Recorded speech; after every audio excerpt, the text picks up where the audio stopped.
임플란트 수술 후 주의사항 정말 중요합니다.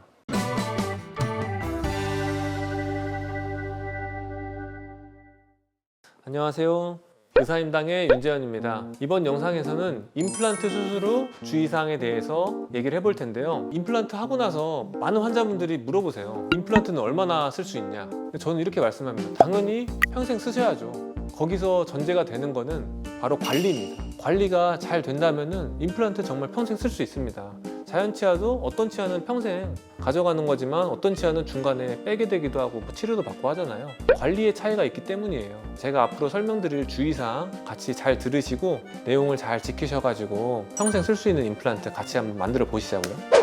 첫 번째로 임플란트 수술 후에 거즈는 1시간 정도 물고 있다가 뱉으시면 됩니다. 물론 피가 잘 멎지 않으면 더 물고 계시다가 빼셔도 돼요. 근데 보통은 30분에서 1시간 정도면 충분히 지혈이 됩니다. 처방되는 약은 식후에 30분 내에 드시면 되는데요. 약에는 진통제만 있는 게 아니라 다른 항생제도 들어가 있기 때문에 감염 방지를 위해서 저희가 처방해드리는 거고, 여기서 중요한 거는 아프지 않더라도 저희가 처방드린 약은 꼭 다 드시는 게 중요하겠습니다. 그리고 수술한 당일은 입안에서 압력이 생기면은 수술 부위를 건드리는 효과랑 똑같은 거거든요. 칫솔질을 할 때도 수술 부위에 닿지 않게 조심해서 하는 게 중요하겠고, 하지만 다른 부위, 다른 치아들은 평소랑 똑같이 닦아주시는 게 좋겠습니다. 여기서 중요한 게 환자분들이 가글젤을 많이 사용하세요. 가글액을 적절하게 잘 쓰면 도움이 될 수 있지만 대부분 과도하게 가글을 하시는 경우가 훨씬 많더라고요. 차라리 저는 가글젤은 사용하지 말라고 말씀드립니다. 오히려 상처 부위가 났는데 방해가 될 수가 있어요. 저희가 정말 필요할 때는 처방을 드리고 거기에 대해서 자세히 설명을 드리거든요. 근데 그런 경우가 아니라면 개인적으로 가글액은 수술하고 나서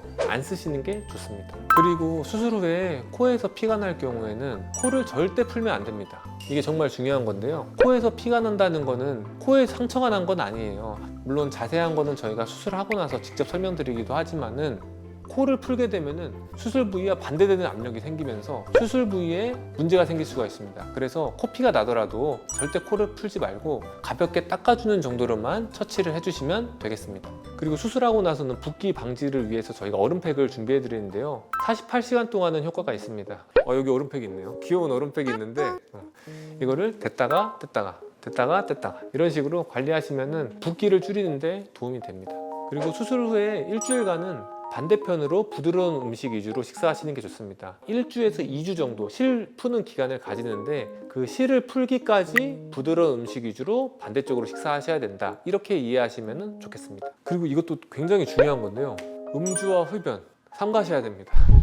저희가 보통 1주에서 2주 정도 설명을 드리는데요. 사실 학술적으로 따지면은 수술 전에 그리고 수술 후에 각각의 한 달간의 기간만큼 끊고 수술을 하는 게 원칙이에요. 거의 앞뒤로 2달간 흡연과 음주를 끊어야 되는 건데 이게 현실적으로 쉽지 않거든요. 최소한의 기간을 말씀드리는 거고 그 기간만큼은 꼭 지켜주시는 게 임플란트의 장기적인 예후에 훨씬 좋겠습니다. 그리고 사용하셨던 틀니는 임플란트 수술을 하고 나면 저희가 특별한 처치를 해드리지 않는다면 맞지 않게 될 거예요. 특별하게 언급을 드리지 않는 한 사용하시던 틀니가 있다면 다시 끼우는 거는 절대 좋지 않습니다. 임플란트에 좋지 않은 거예요. 그리고 임플란트 수술 후에 저희가 뚜껑을 체결하는 경우가 있고 그 뚜껑은 빠질 수가 있어요. 그 뚜껑이 빠졌을 때 임플란트가 빠진 줄 알고 놀라시는 경우가 되게 많아요. 근데 임플란트는 뭐 그렇게 쉽게 빠지는 건 아니고 되도록이면 당일, 늦어도 다음날은 꼭 치과로 오셔서 확인을 받고 다시 끼우는 게 좋겠습니다. 지금까지 임플란트 수술을 하고 나서 주의사항과 또 금기사항에 대해서 말씀드렸는데요. 혹시라도 뭐 이 외에도 다른 궁금한 내용이나 뭐 불편한 점이 있으시다면 언제든지 치과로 연락 주셔가지고